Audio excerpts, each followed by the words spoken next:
I'm Michael, and I'm a professional magician.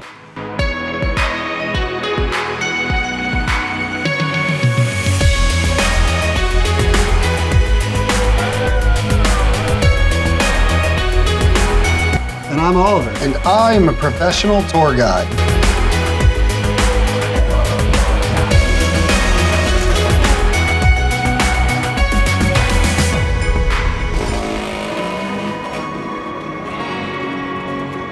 So what other things can we do? If I can't do the show, what do we do? I don't know, man. I don't have any work either. Is it a good idea for two guys that have never made a show try to make a TV show? I mean, how hard could it be?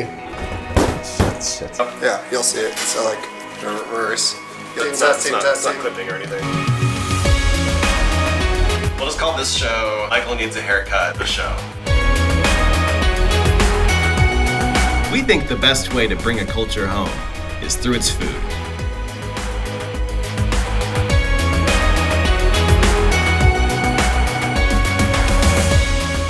Spam.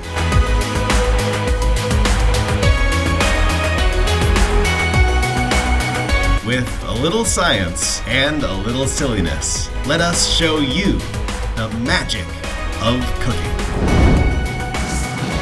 I'm Michael. And I'm Oliver. And we're brothers. Welcome to our kitchen.